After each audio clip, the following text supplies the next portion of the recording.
राहुल गांधी 150 सीटें कह रहे हैं कि 150 सीटें तक कांग्रेस को मध्य प्रदेश में मिल सकती है, तो एक दबाव डालने की बात। कमलनाथ कोशिश कर रहे हैं कि वहां पर धर्म पर चुनाव ना हो, इसलिए मंदिर द्वारे द्वारे जितने भी संत है, पंडित है, सबको बुला के वो प्रवचन करवा रहे हैं ताकि ये ना लगे कि हम एंटी हिंदू। जैसे मुशायरे में होते हैं ना, क्षमा जो है वो नरेंद्र सिंह तोमर के सामने रख दी गई है। मध्य प्रदेश में कई तरह की भाजपा है, एक शिवराज सिंह चौहान की भाजपा, मतलब शिवराज भाजपा, एक महाराज भाजपा, महाराज मतलब ज्योतिरादित्य सिंधिया जी की भाजपा, एक नाराज भाजपा। क्या सच में ऐसा हो सकता है कि अगली लिस्ट में ज्योतिरादित्य सिंधिया का नाम हो कि साहब वो भी चुनाव लड़ेंगे? सिंधिया परिवार जो है अपने राजनीतिक अस्तित्व को कायम करने के लिए मुझे लगता है ज्योतिरादित्य को मैदान में उतरना होगा। लेकिन चुनाव कहाँ से लड़े ये भी एक दिक्कत है। अमिताभ तिवारी है जो विश्लेषक है जी, उन्होंने मुझे एक बात कही कि उन्होंने कहा कि भाई कांग्रेस आमतौर पर तभी सफल होती है जब वो किसी चेहरे को प्रोजेक्ट नहीं करती है।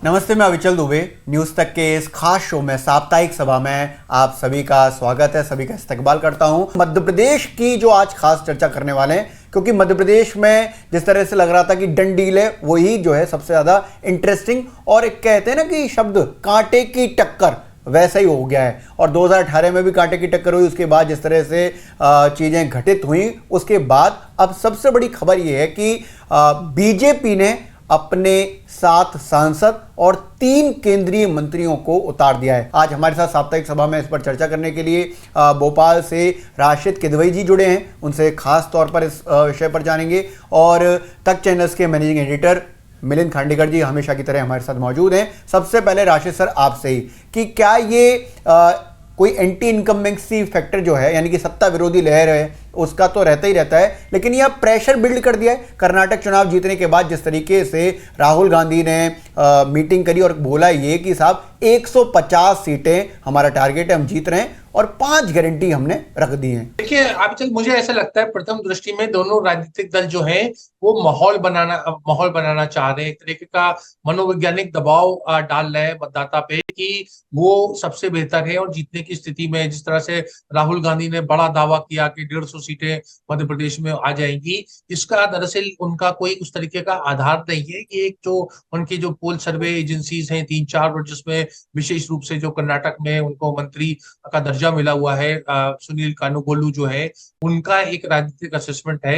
मेरे विचार में तो 135 सीटों का था, लेकिन राहुल गांधी 150 सीटें कह रहे हैं कि 150 सीटें तक कांग्रेस को मध्य प्रदेश में मिल सकती है, तो एक दबाव डालने की बात है। और जहां भाजपा ने इतने सारे बड़े बड़े उनके जो केंद्र के जो 3 मंत्री और टोटल 7 सांसदों को मैदान में खड़ा किया, तो वो भी उन्होंने एक तरीके का एक माहौल बनाने की कोशिश की है कि भाजपा जो है हर कीमत पे चुनाव जीतना चाहती है। लेकिन उसमें भाजपा के रणनीति में एक थोड़ा सा एक खोट है, कमी है कि उससे कहीं ना कहीं कमजोरी नजर आई, क्योंकि इतने दिनों से ढिंढोरा पीटा जा रहा था, 1.5 साल से विज्ञापनों के जरिए भी, कि शिवराज सिंह चौहान बहुत अच्छा काम कर रहे हैं और शिवराज सिंह चौहान एक पूरी भाजपा कैंपेन के मामा जी, एक केंद्र बिंदु है। और एकदम से लगता है कि अब केंद्र बिंदु जो है उसका नामो निशान नहीं है। मैं इसलिए कह रहा हूँ क्योंकि प्रधानमंत्री जब भोपाल आए तो उन्होंने 50 मिनट की भाषण दिया, जिसमें 40 बार कांग्रेस का नाम लिया, लेकिन एक भी बार शिवराज सिंह चौहान का नाम नहीं लिया। उनकी सरकार की उपलब्धियों की बात नहीं करी। तो ये बड़ी अटपटी बात होती है। देखिए, विधानसभा का चुनाव जो होता है वो कहीं ना कहीं एक मुख्यमंत्री उसका या मुख्यमंत्री का उम्मीदवार, दोनों एक उसका एक चेहरा होते हैं और उन चेहरे के इर्द गिर्द होता है। लेकिन यहाँ क्या स्लोगन बताया जा रहा है, और नया स्लोगन आया है कि मध्य प्रदेश के मन में मोदी और मोदी जी के मन में मध्य प्रदेश। तो पूरा का पूरा चुनाव की एक पार्टी की एक सेंट्रल लीडरशिप है, नरेंद्र मोदी है, अमित शाह है, और उसके बाद तमाम लोग कार्यकर्ता है। वो उनका और कोई उनकी आइडेंटिटी नहीं है। जैसे हमने गुजरात के चुनाव में देखा कि पूरी की पूरी कैबिनेट बदल दी गई थी, नई कैबिनेट बनाई गई और लोगों ने मोदी जी को वोट दिया और बहुत भाजपा को ऐतिहासिक मैंडेट गुजरात में मिला। भूपेंद्र पटेल जो वहां के मुख्यमंत्री थे वो गौण रहे, बिल्कुल एक तरीके से जो होता है पर्दे के पीछे ही रहे, उनकी कोई बात ही नहीं हुई। वैसा का वैसा प्रयोग मध्य प्रदेश में किया जा रहा है। क्या कामयाब होगा, मुझे इसको लेके बड़ा संदेह है। राशिद सर कह रहे हैं कि संदेह है। अब इसमें मैं अगर चर्चा शुरू करता हूं आपके साथ, तो कृषि मंत्री और एमपी में जो कैंपेन कमेटी के हेड हैं नरेंद्र सिंह तोमर, उनको टिकट दिया गया दिमनी से। केंद्रीय मंत्री प्रहलाद पटेल, केंद्रीय मंत्री फग्गन सिंह कुलस्ते, बीजेपी महासचिव कैलाश विजयवर्गीय, इन पर खासतौर पर आपसे चर्चा चाहूँगा क्योंकि आप भी इंदौर से आते हैं और ये इंदौर 1 से चुनाव लड़ने वाले हैं। और सांसद राकेश सिंह, सांसद गणेश सिंह, सांसद उदय प्रताप सिंह, सांसद रीति पाठक, इन सबको टिकट दिया गया है। एक बड़ी लीडरशिप जो है उतार दी गई है, सेंट्रल लीडरशिप। और जो अब तक 2 लिस्ट आई हैं उससे लग रहा है कि ये चुनाव जो है वो दिल्ली से लड़ा जाएगा। नहीं, देखिए, जो दिल्ली से लड़ा जाएगा, ये बात तो अगर आपने परसों कैलाश विजयवर्गीय को सुना होगा इंदौर में, जब उन्होंने पत्रकारों से बात की तो उन्होंने कहा कि ये सारी रणनीति हमारे जो रणनीतिकार है गृह मंत्री अमित शाह की है। तो ये राज जो है, ये दिल्ली से लड़ा जा रहा चुनाव, ये खुद कैलाश जी ने इसको खोल दिया। लेकिन मैं आपको करीब 3 महीने पीछे ले जाऊंगा, जब अमित शाह जून जुलाई से मध्य प्रदेश की राजनीति में वो सक्रिय हुए थे जी। तो उस समय तक जो भाजपा था, या अभी हाल तक, मतलब इस फैसले के पहले तक भी एक बात चलती थी कि भाई मध्य प्रदेश में कई तरह की भाजपा है। एक शिवराज सिंह चौहान की भाजपा, मतलब शिवराज भाजपा, एक महाराज भाजपा, महाराज मतलब ज्योतिरादित्य सिंधिया जी की भाजपा, एक नाराज भाजपा, मतलब एक ऐसे लोग जो है नाराज है। तो कुल मिला के भाजपा, ये जो बात कही जा रही थी, भाजपा कितने धड़ों में बटी हुई है, ये दिखाने के लिए ये बात कही जाती थी। दिग्विजय सिंह ने भी इस पर एक 2 बार चुटकी ली। तो बीजेपी का जो केंद्रीय नेतृत्व है उसको कहीं ना कहीं ये बात समझ में आ गई कि पार्टी एक नहीं है। तो ये जो एक करने के लिए या चुनाव मैदान में लड़ने के लिए ये दांव खेला गया कि भाई जो बड़े नेता हैं हमारे, उन सबको चुनाव मैदान में उतार दिया जाए। और देखिए, ये जो भी आपने मंत्रियों के नाम लिए या जो बड़े नेताओं के नाम लिए, उसमें मतलब बीजेपी ने बहुत सोच समझ के लोगों को उतारा है। अगर कैलाश विजयवर्गीय को इंदौर में उतारा है तो मालवा क्षेत्र में भी थोड़ा जान फूंकने की कोशिश की गई है। प्रहलाद पटेल को भले ही उनके भाई की जगह टिकट दिया गया, लेकिन वो बुंदेलखंड में थोड़ी जान आ जाएगी ऐसी उम्मीद है उनको। या कुलस्ते साहब जो है वो महाकौशल में कर देंगे। मतलब मध्य प्रदेश भी अलग अलग क्षेत्रों में बटा हुआ है। या जो चंबल ग्वालियर का जो इलाका है, वहाँ खुद तोमर साहब को टिकट दे दिया गया है। तो बेसिकली ये जो टिकट भी बड़े लोगों को उतारा गया है, उसके पीछे कहीं ना कहीं ये सोच है कि जो अलग अलग क्षेत्र है वहाँ पार्टी में थोड़ी जान फूंकी जाए। और दूसरी बात ये है कि भाई जो चेहरा कौन होगा, ये बार बार इस पर कन्फ्यूजन बना हुआ था। तो अब चेहरा कोई नहीं है, क्योंकि जो भी संभावित मुख्यमंत्री थे वो सारे, कैलाश विजयवर्गीय भी कभी अपने आप को दावेदार कहते थे, तोमर साहब भी कहते थे, प्रहलाद पटेल मैं नहीं कहूँगा, लेकिन उनका भी इच्छा रही होगी। अभी तो चर्चा ये है कि भाई सिंधिया साहब को भी चुनाव लड़ा दिया जाएगा। तो कुल मिला के चेहरा जो होगा वो मोदी जी का होगा। मोदी जी के नेतृत्व में ही ये चुनाव लड़ा जाएगा, वोट मांगा जाएगा। ये बात अब बिल्कुल साफ हो गई है, जैसा कि राशिद ने भी कहा कि शिवराज को अब जो है शायद वो नेपथ्य में चले जाए। जैसा मिलिंद जी कह रहे थे कि नरेंद्र मोदी जी और अमित शाह के एक तरीके से सक्रिय रूप से मैदान में आने से कांग्रेस को समस्याएं खड़ी होंगी, क्योंकि साधनों का अगर हम दोनों का कंपैरिजन करें तो कांग्रेस बहुत ज्यादा कमजोर नजर आती है। लेकिन उसके साथ साथ कांग्रेस की एक बहुत बड़ी ताकत जो है वो शिवराज सिंह चौहान, उनका व्यक्तित्व, उनका जो पूरा टेन्योर है वो है। इस समय भाजपा की जो रणनीति नजर आ रही है कि वो शिवराज सिंह चौहान को जो एक बिल्कुल मतलब मेन, जैसे अगर हम फिल्म की बात करें कि फिल्म के हीरो से उनको एक बिल्कुल बैकग्राउंड में ले जाने का प्रयास हो रहा है। और तो जितनी आप स्कीम की बात कर रहे हैं, अगर आप भोपाल या मध्य प्रदेश के किसी भी शहर में या गांव देहात में कस्बे में जाएं तो वहां आपको शिवराज सिंह चौहान की फोटो, बैनर, पोस्टर मिलेगा। मतलब पूरी मध्य प्रदेश की भाजपा की राजनीति जो है वो शिवराज सिंह चौहान के इर्द गिर्द घूम रही थी। और उसका जो भी कारण रहा हो, आप कह रहे हैं कि 7 मजबूत चेहरे उतारे गए, ये मजबूत तो हैं, लेकिन ये कमजोरी को छुपाने के लिए लाए गए। अब ये कमजोरी क्या है? क्या भाजपा जमीनी स्तर पे बहुत ज्यादा कमजोर है? क्या भाजपा का एक कुछ ऐसा राजनीतिक आकलन है कि उसको अंदरूनी कि उसको 50, 60, 70 सीटें ही आएंगी, जो उनको एक कोशिश हो रही है कि कहीं 100 के पार, मतलब जैसे हम जानते हैं कि मध्य प्रदेश की असेंबली में 230 सीटें हैं। तो ये सारी की सारी रणनीति में उससे कांग्रेस को एक तरीके से अघोषित रूप से फायदा भी है। चुनौतियां बहुत आई है, क्योंकि देखिए जब जब सांसद चुनाव लड़ता है तो विधायक और सांसद में जमीनी स्तर पे हमेशा एक टकराव होता है। दोनों की अलग अलग टीम होती है, काम करने का तरीका होता है, जो प्रेशर ग्रुप समझने कहते हैं वो सारे दोनों के साथ अलग अलग होते हैं। तो अब मोदी जी की जो कल्पना है, अमित शाह जो चाहते हैं कि एक तरीके की सिनर्जी हो, कि सब लोग मिलजुल के काम करें और कांग्रेस को बिल्कुल वहां से राजनीतिक रूप से अस्तित्व मिटा दे।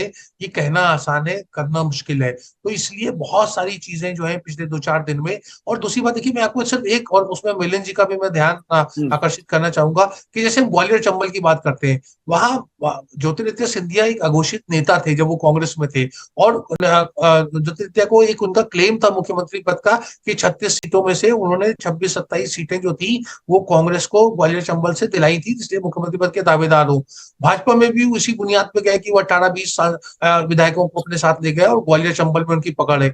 आज की स्थिति में जब तक उनको चुनाव का टिकट अगर विधिवत रूप से नहीं मिलता है तो कहीं नहीं है। पूरी की पूरी जो जैसे मुशायरे में होते हैं ना, क्षमा जो है वो नरेंद्र सिंह तोमर के सामने रख दी गई है जो उसी क्षेत्र से आते हैं। तो क्या नरेंद्र सिंह तोमर वर्तमान और भविष्य में ग्वालियर चंबल के सबसे बड़े नेता होंगे? ये सिंधिया कैंप को ये चीज बड़ी नागवार और खटकेगी। और जैसे मैंने कहा, जमीनी स्तर के ऊपर जो तोमर ग्रुप है और सिंधिया ग्रुप में उसमें आपस में एक टकराव है। तो ये सब चीजें राजनीति में देखिए 2-2-4 नहीं होते, 2-2 मतलब -0 भी हो सकता है, नेगेटिव भी हो सकता है। सर ने जैसे जिक्र किया कि कांग्रेस जिस तरीके से अपना चुनावी कैंपेन लड़ रही है उसमें कुछ चेंजेस करेगी। मैं जरा आप पर ध्यान आकर्षित करने वाली बात कही तो मैं दरअसल जो सर्वे हुए हैं, अनुमानित सर्वे जिसको हम कहते हैं, कि एबीपी न्यूज़ 3 वोटर ने जो जून में सर्वे किया था उसमें कांग्रेस को उन्होंने जो 230 में से 108 से 120 का उन्होंने दिया था कि ये मैंडेट मिल सकता है, बीजेपी को 106 से 118 है। तो दोनों को एक तरह सरकार बनाते हुए, लेकिन उसमें कांग्रेस एक नंबर आगे आप कर सकते हैं कि 19 से 20। आईबीसी का जो सर्वे है जो अभी अगस्त में हुआ है, उन्होंने कहा कि मैक्सिमम 110 कांग्रेस को, बीजेपी को 120। और इसके अलावा जो 2 सर्वे और हुए हैं उसमें भी वो भाजपा को मैंडेट की बात कर रहे हैं। ये जो मैंडेट चेंज होने की बात है, कांग्रेस को भी स्ट्रेटजी प्लान आउट चेंज करना पड़ेगा, क्योंकि जिस तरीके से उन्होंने गारंटी स्कीम की बात करी है और ये एक तरह से वो औषधि के रूप में ले रहे हैं कि जहां भी कुछ चाहिए तो वो गारंटी को पेश कर दें। नहीं देखिए, अभी चलिए जो गारंटी स्कीम है, हम पिछली बार भी ये बात कर चुके हैं कि कांग्रेस के पास लड़ने के लिए धर्म का सहारा नहीं हो सकता है, बल्कि कमलनाथ कोशिश कर रहे हैं कि वहाँ पर धर्म पर चुनाव ना हो। इसलिए मंदिर मंदिर द्वारे द्वारे जितने भी संत है, पंडित है, सबको बुला के वो प्रवचन करवा रहे हैं ताकि ये ना लगे कि हम एंटी हिंदू है। तो कांग्रेस जो है वो हिंदू मुसलमान पर तो चुनाव लड़ नहीं सकती है, तो अब उसके पास दूसरा एक ही रास्ता बचता है, वो है या तो जाति का या वेलफेयर का। जाति का भी कार्ड आप मध्य प्रदेश में ज़्यादा खेल नहीं सकते हो क्योंकि बहुत अलग तरह का राज्य है, बहुत हिस्सों में बटा हुआ राज्य है। रही बात तो बचा क्या आपके पास देने के लिए, आपके पास मुफ्त की योजनाएं बची, गारंटी बची, तो वही कांग्रेस कर रही है। लेकिन जो बात आपने पहले कही कि कांग्रेस, ये मुझे याद है यशवंत देशमुख ने कहा था सी वोटर के, जब हमने ये सर्वे पर बात की थी तो उन्होंने ये कहा था कि it is for Congress to lose Madhya Pradesh. मतलब ये कांग्रेस जीत रही है, कांग्रेस अगर चाहे तो हार सकती है चुनाव, मतलब ये कांग्रेस के हाथ में है कि कांग्रेस ही अपना या तो कबाड़ा कर लेगी या चुनाव जीत जाएगी। तो मुझे एक लग रहा है बात बार बार कि हमेशा एक बात आ रही है कि कांग्रेस कहीं ना कहीं ओवर कॉन्फिडेंट है। कांग्रेस को लग रहा है कि नहीं, हम तो चुनाव जीत ही रहे, हमको कुछ करने की ज़रूरत नहीं है, लोग घर बैठे हुए हैं। हालांकि जो हमने अभी हाल में देखा कि जो जन आक्रोश, 2 यात्राएं चल रही मध्य प्रदेश में, एक जन आशीर्वाद चल रही है जो कि सरकार आशीर्वाद मांग रही है, और दूसरा है जन आक्रोश यात्रा जो कि कांग्रेस कर रही है। तो जो मैंने देखा है, सुना है हमारे एमपी तक के साथियों से कि जो जन आक्रोश यात्रा है उसको अच्छा रिस्पांस अब तक मिल रहा है। तो अभी भी मुझे लगता है कि ये चुनाव समय से पहले ही गर्म हो गया है, और गर्म होने का कारण ये है कि बीजेपी ने उसको गर्म कर दिया एक तरह से, अपनी लिस्ट जो 2 लिस्ट है वो पहले निकाल कर, और बीजेपी भी अब कोई कसर नहीं छोड़ना चाहती है चुनाव जीतने के लिए। तो ये जो डेवलपमेंट हुआ है पिछले 2-4 दिन में, इस पर कांग्रेस को जवाब तो ज़रूर देना पड़ेगा। वो हाथ पर हाथ धर के बैठ नहीं सकती है कि भाई चलो हमको तो कुछ करने की नहीं ज़रूरत है। तो मुझे लगता है कि उस रिस्पॉन्स का हमको इंतज़ार करना चाहिए। क्योंकि सर ने लिस्ट का जिक्र किया तो राशिद सर आपके पास आ जाता हूं कि 17 अगस्त को पहली लिस्ट आई, उसमें 39 उम्मीदवारों का ऐलान कर दिया।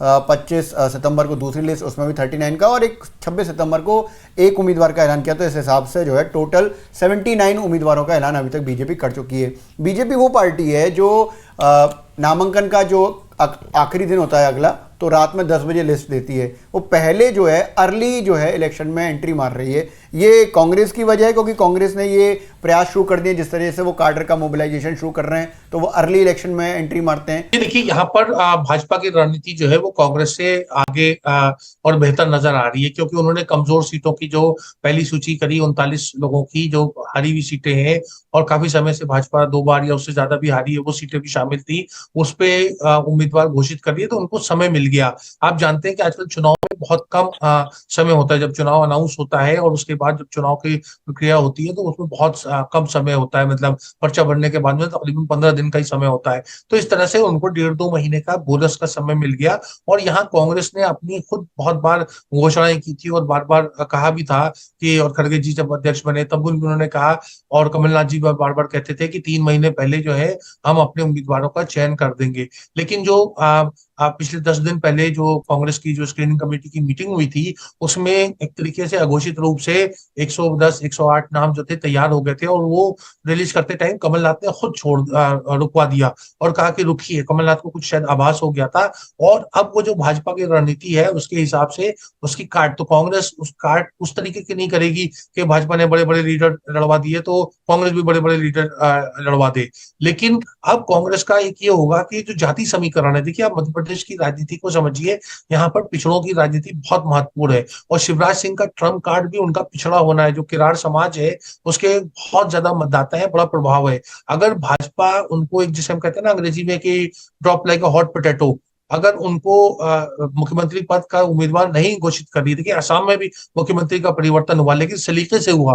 अंतिम समय तक किसी को आभास नहीं था कि जो थे वो शर्मा जो है वो मुख्यमंत्री बनेंगे। सोनोवाल जब रहे, और सोनोवाल की भी अपनी जाति, जैसे शिवराज जी की जाति का उनको लाभ था, वो भाजपा ने लिया। और उसके बाद जब चुनाव आने के बाद में फिर उन्होंने हेमंता बिस्वा शर्मा को मुख्यमंत्री प्रस्तुत किया और सोनोवाल को केंद्र में मंत्री बना दिया। लेकिन यहाँ थोड़ा मैं कहूंगा मेरी अपनी वो है कि बेढंगे ढंग से काम हो रहा है, और वहां के ऊपर पूरी समीकरण गड़बड़ा गए। तो इसमें कांग्रेस को बहुत ज्यादा मतलब प्रयास करने का या जोर लगाने की जरूरत नहीं है, क्योंकि भाजपा खुद अपनी जल्दबाजी से, अपनी प्रो एक्टिविटी से अपना नुकसान पहुंचा सकती है। क्योंकि लिस्ट का जिक्र हुआ तो सर आपसे एक सवाल और ले लेता हूँ। लोग मौज बहुत ले रहे हैं लगातार, जिस तरह से हम सोशल मीडिया पर देखते हैं कि जो श्रीमंत के लिए सरपंची का जो है टिकट जो है रिजर्व हो चुका है, वो तो मौज लेने वाली बात हो गई।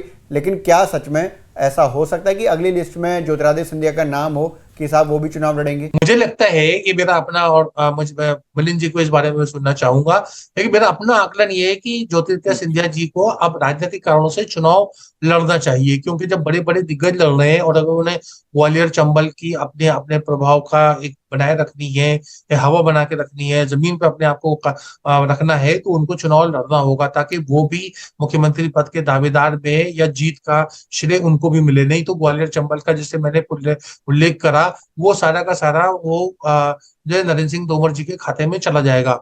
और फिर उसके बाद आने वाले समय में भी एक तरीके का सिंधिया जो है, देखिए सिंधिया परिवार के लिए चुनाव बड़ा मुश्किल है, मध्य प्रदेश में भी और राजस्थान में भी। वसुंधरा राजे सिंधिया, उनको एक तरीके का कोई फुटहोल्ड नहीं मिल रहा है, मुख्यमंत्री पद का उम्मीदवार उनको भी नहीं किया जा रहा। तो ये सिंधिया परिवार, और कहीं ना कहीं जो एक और यशोधरा राजे सिंधिया भी जो है, जो मंत्री है शिवराज सिंह की कैबिनेट में, जो मध्य प्रदेश में राजनीति करती है, उनका भी कोई नाम नहीं है, अनुभव बहुत हो गया उनका भी। तो पूरा सिंधिया परिवार जो है अपने राजनीतिक अस्तित्व को कायम करने के लिए मुझे लगता है ज्योतिरादित्य को मैदान में उतरना होगा और जीतना भी होगा। तो ये एक बहुत बड़ी चुनौती है उनके लिए, उन्हें अपनी जमीन बचाने के लिए। और एक बार अगर वो हट गए तो फिर वो, जैसे अर्जुन सिंह दिग्विजय सिंह के साथ में कांग्रेस के दूसरे नेताओं के साथ में हुआ, कि नाम तो बड़ा रहा लेकिन जो था जमीनी स्तर के ऊपर वो बहुत कमजोर हो गया। इस सवाल की एक्सटेंशन में, क्योंकि सर ने कहा है कि आप भी इस पर अपना टेक बताइए, लेकिन उसमें ये भी है ना कि सर जिस तरीके से लगातार बात कही जा रही है कि सिंधिया जब बीजेपी में आए तो कोशिश ये थी कि कांग्रेस को कमजोर करके आएंगे, लेकिन अब बताया जा रहा है कि कांग्रेस तो मजबूत हो गई और सिंधिया साहब ने जो है असली नुकसान बीजेपी का ही कर दिया। वहां पर जो लोकल लीडरशिप है वो कमजोर हो गई। नहीं, देखिए ये इतना आसान नहीं है। ओके। क्योंकि देखिए चंबल जो क्षेत्र है, और खास करके जो 2018 में जो आरक्षण के बाद जो आंदोलन हुआ था, जहाँ पर शेड्यूल कास्ट मतलब जो सुप्रीम कोर्ट का जो ऑर्डर था SC ST एक्ट को लेकर, तो उसके बाद में वहाँ पर बीजेपी के प्रति काफ़ी नाराज़गी थी। अब सिंधिया जी भले ही आ गए वो बीजेपी में, लेकिन जैसे हमने पहले भी कहा था कि भाई ग्वालियर में ही नगर निगम का चुनाव जो है महापौर का चुनाव बीजेपी हार गई, कांग्रेस जीत गई, जबकि सिंधिया जी जो हैं अब भाजपा में हैं। लेकिन अभी चूंकि राशिद ने जो बात कही सिंधिया जी के बारे में, तो ये सोचिए 2020 में अभी चल के वो क्यों बीजेपी में आए थे कांग्रेस छोड़ के। कांग्रेस में भी कोई उनकी स्थिति खराब तो थी नहीं, उनकी सरकार चल रही थी अपनी, भले ही उसके मुख्यमंत्री कमलनाथ थे। कारण असली ये था कि वो मुख्यमंत्री बनना चाहते थे, वो मुख्यमंत्री बने नहीं, इसलिए आहत थे और इसलिए उन्होंने सरकार एक तरह से गिरा दी। यही कुल मिला के कारण है। तो अब आइए 2023 में बार बार ये चर्चा होती रही कि नहीं जी सिंधिया जी को तो मध्य प्रदेश का मुख्यमंत्री बना दिया जाएगा। ठीक है, बनाया नहीं गया। शिवराज जी अभी भी बने हुए हैं, अब तक तो बने हुए हैं। तो अब बात यह है कि अगर सिंधिया जी को मध्य प्रदेश का मुख्यमंत्री बनना है, अगर ये उनकी इच्छा है या उनका महत्वाकांक्षा है, ये जैसे लोग भी उनके समर्थक भी चाहते हैं, तो ये बहुत नेचुरल सी चीज़ है कि वो विधानसभा का चुनाव लड़े। लेकिन चुनाव कहाँ से लड़े ये भी एक दिक्कत है, क्योंकि ये आप लोगों को पता नहीं होगा शायद कि ग्वालियर में भी मतलब सिंधिया परिवार के होने के बावजूद भी कांग्रेस वहाँ पर ठीक ठाक करती है, मतलब कांग्रेस की पकड़ बड़ी मजबूत है। तो उनके लिए सीट चुनना भी जो है वो इतना आसान नहीं है। पिछली बार वो गुना में जैसे कभी लगे ही नहीं था कि उनको लोग महाराज कहते हैं अपने क्षेत्र में, कि वो चुनाव भी हार सकते हैं, वो गुना से चुनाव हार गए। तो नज़र रखिए 2 अक्टूबर को प्रधानमंत्री जा रहे हैं ग्वालियर में, कार्यक्रम है उनका। उसके बाद क्या होता है सोमवार के बाद मंगलवार को, वो हमको देखना चाहिए। मुझे अच्छे से ध्यान है कि जब वो गुना शिवपुरी से चुनाव लड़ रहे थे तो मैंने एक उनका इंटरव्यू लिया था ज्योतिरादित्य सिंधिया का, तो उन्होंने कहा था कि आपको हर चुनाव ऐसे लड़ना चाहिए कि आप चुनाव हार रहे हैं। अब चूंकि बीजेपी में है तो वहाँ पर अब मनमौजी तरीके से चल नहीं सकते हैं, जो कुछ होगा वो डिसाइड करेंगे अमित शाह, जेपी नड्डा और प्रधानमंत्री नरेंद्र मोदी। मेरा एक आखिरी सवाल जो है वो राशिद सर आपसे, उसके बाद हम सब्सक्राइबर सवाल पर चले आएंगे अपने नए सेगमेंट पर।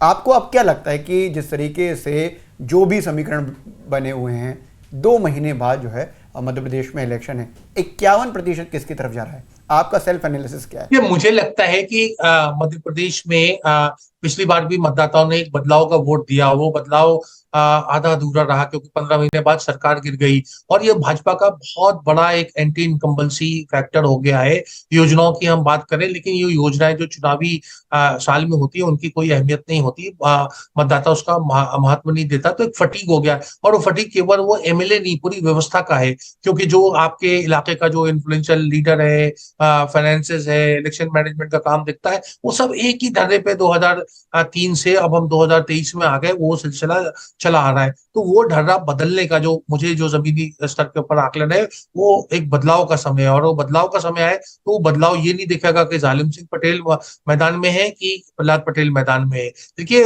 मतदाता मध्य प्रदेश का बड़ा सुलझा हुआ है। वोट परसेंटेज 1-2% का ही डिफरेंस होता है चुनाव में हार जीत में। जो भाजपा का मतदाता है वो भाजपा के साथ रहता है, जो कांग्रेस का मतदाता है काम। तो चेहरे इतने महत्वपूर्ण नहीं है, ये चेहरे मीडिया के लिए बहुत महत्वपूर्ण है। और जैसा मैंने शुरुआत में कहा था कि हवा बनाने का, एक माहौल बनाने का प्रयास हो रहा है, लेकिन हवा जो है ना वो जमीन और हवा में थोड़ा सा फर्क होता है। तो मुझे लगता है कि यहाँ जमीनी हकीकत की जो है वो जीत होगी बजाय हवा की। बहुत ज्यादा अंतर अब यहाँ से दिखता नहीं है। जो लगातार सर्वे आ रहे हैं या सेल्फ एनालिसिस हो रहे हैं, तो इसको लेकर और भी जो चर्चा बनती रहेगी, क्योंकि ये बहुत इंटरेस्टिंग टॉपिक हो गया कि बीजेपी ने जिस तरीके से चुनावों में ऐसा लग रहा था कि वो पिछड़ रहे हैं, वहीं उन्होंने अपने 3 मंत्री और 7 सांसद उतार दिए, तो चर्चा फिर वहीं से शुरू हो गई है। पिछली बार जब हमने चर्चा करी तो हमने तेलंगाना पर चर्चा करी। तेलंगाना में जिस तरीके से कांग्रेस अपना उद्भव चाह रही है, क्या वो हो पाएगा, कैसे हो पाएगा, उस सब पर चर्चा करी। लेकिन सतीश जी ने जो कमेंट किया, उन्होंने कहा कि जब आपके चैनल को देखते हैं, उन्होंने अंग्रेजी में लिखा, मैं उसका हिंदी तर्जुमा आपको बता दे रहा हूँ। आपके चैनल को देखते हैं तो उसमें राशिद जी हैं, राशिद केदवई, योगेंद्र यादव हैं, मिलिंद खांडेकर हैं जो हमारे साथ बैठे हुए हैं, या राजदीप सरदेसाई हैं। उनको सुनने से हमें एक पॉलिटिकल अंडरस्टैंडिंग मिलती है कि साहब की देश में घट क्या रहा है। नहीं तो बहुत बहुत धन्यवाद। इनका नाम आपने क्या बताया? सतीश जी का बहुत बहुत धन्यवाद। कि देखिए, हमारा प्रयास जो साप्ताहिक सभा के जरिए यही है कि थोड़ा रुक के हम आधा घंटे का समय लेते हैं आपका, लेकिन प्रयास ये रहता है कि आधे घंटे में अपनी बात ठहर के समझ ले, समझा दे आपको कि देश की राजनीति में क्या चल रहा है। जैसे कि इस हफ्ते की अब तक की जो बड़ी खबर हमको लगी वो ये लगी कि मध्य प्रदेश के जो विधानसभा चुनाव से पहले बीजेपी ने अपने सारे बड़े नेताओं को मैदान में उतार दिया। तो यही हमने समझाने की कोशिश की, लेकिन सतीश जी आपका एक बार फिर से धन्यवाद, हमारा प्रयास जारी रहेगा। और योगेंद्र जी, राशिद सर और राजीव सरदेसाई को मैं आपकी तरफ से धन्यवाद कर दूंगा। अजय कुमार का कहना है कि साहब योगेंद्र जी ने जिस तरीके से समझाया उससे उनकी जो पहले जो समझ बनी थी आरक्षण को लेकर, बहुत सारे विषयों को लेकर, वो बहुत बेहतर बनी थी। लेकिन पिछले कुछ समय से लग रहा है कि वो दूसरी तरफ से बैटिंग कर रहे हैं। बेसिकली वो कह रहे हैं कि कांग्रेस की तरफ से वो पक्ष ज़्यादा ले रहे हैं और वो पक्ष जो है वो बीजेपी का कम ले रहे हैं। ऐसा हुआ है क्या? क्या हम मतलब ऐसा मान सकते हैं? देखिए, अब ये इस सवाल का जवाब तो योगेंद्र जी ही दे सकते हैं, मेरे लिए देना ठीक नहीं है। लेकिन मुझे एक बात याद है, जो हमने पिछले 2 बार, हमने 3-4 महीनों में 2 बार बात की उनसे। तो शायद आप ही ने उनसे एक सवाल पूछा था कि भाई आप भारत जोड़ो यात्रा में शामिल हो गए कि आप कांग्रेस में शामिल हो रहे हैं या नहीं हो रहे हैं, जो भी इस तरह की बातें जी आपने पूछी थी। बिल्कुल पूछी। तो उनका जवाब ये था कि मैं पहले सेफोलॉजिस्ट था, मतलब 2014 से पहले, और अब मैं एक राजनीतिक कार्यकर्ता बन गया हूँ। मतलब वो आम आदमी पार्टी में भी रहे, ठीक है, तो वो भाजपा के साथ तो कभी रहे नहीं, तो उन्होंने आम आदमी पार्टी बाकायदा ज्वाइन की थी, लोग भूल गए इस बात से। फिर मतभेद हो गए, वो निकल गए पार्टी से या निकाल दिए गए। तो मुझे लगता है कि उनकी जो, उनको हम, वो खुद भी ये डिस्क्लेमर देते हैं और हम भी ये कहते हैं कि वो कोई निष्पक्ष विश्लेषक है, ऐसा उनका दावा नहीं है, ना हमारा दावा है। ये बात वो खुद भी कहते हैं, हम भी कहते हैं। लेकिन फिर भी मुझे लगता है कि उनकी जो समझ है देश की राजनीति के बारे में और समाज के बारे में, उसको सुनने से हमारी समझ बेहतर होती है, यही मैं कहना चाहूँगा। जी, विषयों को लेकर बहुत गंभीर तरीके से वो बात बताते हैं और बहुत आसान तरीके से, जटिल विषयों को आसान तरीके से समझाते हैं, ये बहुत इंपॉर्टेंट है। धर्मवीर सिंह ने कहा है कि साहब कि क्या कांग्रेस नंबर 2 होगी विधानसभा चुनावों में, जो तेलंगाना के तो विधानसभा चुनाव में, हमने दरअसल उसमें जिक्र किया था 2024 के लिए भी, लेकिन वो कह रहे हैं कि विधानसभा चुनावों में कांग्रेस नंबर 2 होगी या फिर जीत जाएगी। देखिए, ये अभी तक, चूंकि मैंने कहा ना कि ये हमने तो जो बात कही थी वो 2 सर्वों के आधार पर बात की थी, और वो भी लोकसभा के लिए हुए थे। इसमें एक में कांग्रेस नंबर 2 पे थी और एक में नंबर 3 पर थी। इंडिया टीवी वाले में शायद नंबर 3 पर थी, और वोट प्रतिशत में भी और सीटों में भी, और जो इंडिया टुडे का मूड ऑफ द नेशन हुआ उसमें नंबर 2 पे थी। लेकिन जो मैंने वहाँ पर लोगों से बात की, कल भी एक एक्सपर्ट से मेरी बात हुई, उनका नाम मैं नहीं बताऊंगा, तो उनका ये दावा था कि कांग्रेस चुनाव तो जीतना मुश्किल लग रहा है, लेकिन वो नंबर 2 पे ज़रूर आ सकती है। तो ये बात जो मैं चूँकि ना वहाँ गया हूँ, ना मैं वहाँ की ज़्यादा समझ रखता हूँ, जो मैंने सुनी है, जो लोग जानते हैं, उनके हवाले से ये बात कह रहा हूँ। लेकिन मुझे लगता है कि अभी भी हमको वहाँ के चुनाव के सर्वे का इंतजार करना चाहिए, विधानसभा चुनाव के, और नतीजों का तो खैर इंतजार करना ही चाहिए। बेसिकली एक बात ये भी उस समय क्लियर हुई थी, और उस समय योगेंद्र जी ने भी कहा था कि देखिए एक चीज़ उन्होंने पक्की करी है कि नंबर 3 वाली पोजीशन से वो हटे और वो नंबर 2 पर आने की बात है। हो सकता है जीत जाएं, वो अलग बात है, लेकिन नंबर 2 को उन्होंने टाइट किया, मतलब कन्फर्म कह सकते हैं। हालांकि वो नतीजे ही बताते हैं हमेशा, जिस तरीके से अब हम सर्वे या ओपिनियन पोल पर बात करते हैं तो वो एक अनुमान होता है, वो एक अनुमान होता है। अच्छा, एक सवाल जो है, मैं लाइव में जब तेलंगाना पर बातचीत कर रहा था तो एक सवाल और आया था उसमें कि जिस तरीके से कांग्रेस नई कोशिश ये कर रही है कि एक हीरो बना दे रही है, जैसे कि रेवंत रेड्डी एक हीरो बन गए हैं तेलंगाना में, जिस तरह से उनकी हवा चल रही है उससे काफ़ी ज़्यादा फायदा हो रहा है, और वो ऐसा हर राज्य में कर रही है, जिससे उनको ये कंफर्म हो जाए कि अब जिस तरीके से कांग्रेस की राजनीति चलती है उसमें बड़ा लंबा चौड़ा उन्होंने बहुत बात लिखी। उसमें लिखा कि 2 आदमी फंस जाते हैं जिस वजह से लोगों में कन्फ्यूज़न हो जाता है। अब तेलंगाना में कोशिश जिस तरह से की जा रही है वो कांग्रेस को बताती है कि साहब कि वो एक आदमी को ही सेट करना चाहती है। नहीं, पर मुझे ऐसा लगता है कि ये तेलंगाना में तो चूंकि रेवंत रेड्डी की बात हो रही है, हाँ बिल्कुल, लेकिन मुझे उल्टा जो अमिताभ तिवारी है, जो विश्लेषक है जी, उन्होंने मुझे एक बात कही कि उन्होंने कहा कि भाई कांग्रेस आम तौर पे तभी सफल होती है जब वो किसी चेहरे को प्रोजेक्ट नहीं करती है। और उदाहरण उन्होंने दिया कि भाई जैसे छत्तीसगढ़ में भी पिछली बार जो है एक चेहरा नहीं था, भूपेश बघेल तो बाद में बने। मध्य प्रदेश में देखिए तो दिग्विजय सिंह, सिंधिया और कमलनाथ तीनों थे। राजस्थान में भी सचिन पायलट और अशोक गहलोत। हाल में कर्नाटक की बात कर लीजिए, राहुल गांधी ने हाथ मिलवाया, जो भी किया, लेकिन कभी भी मुख्यमंत्री कौन होगा, DK शिव कुमार या सिद्धारमैया, ये पार्टी ने चुनाव के बाद तक क्लियर नहीं किया, मतलब रिजल्ट आने के बाद भी नहीं क्लियर किया। तो उनका ये कहना था कि ये जो कांग्रेस एक रिस्क ले रही है एक तरह से कि कमलनाथ के अलावा कोई नहीं है, कोई इस पर डिस्प्यूट नहीं है। तो ये कितना कामयाब होगा ये एक देखने वाली बात है। कि ये ज़रूर है कि भाई चलिए बीजेपी में बहुत सारे उम्मीदवार हैं और कांग्रेस में एक ही उम्मीदवार है, तो ये कहीं एक उम्मीदवार कांग्रेस को उल्टा ना पड़ जाए। जी, तो इसको लेकर जो चर्चा हुई है वो खास तौर पर इसलिए भी बढ़िया है क्योंकि इस बार आपने पिछली बार मतलब आपने तेलंगाना पर सुनी थी हमारी बात, और इस बार मध्य प्रदेश पर। आपके सवाल जो हैं तैयार रहें और वो आप करिए, उसके बाद हम आपको इसका जवाब देंगे। खास तौर पर ये सब्सक्राइबर सवाल जो सेगमेंट है वो आपके लिए ही है और आपका है। तो आज आप साप्ताहिक सभा में जुड़े, आपका खूब खूब शुक्रिया। आगे जुड़ेंगे ऐसा पूरा विश्वास।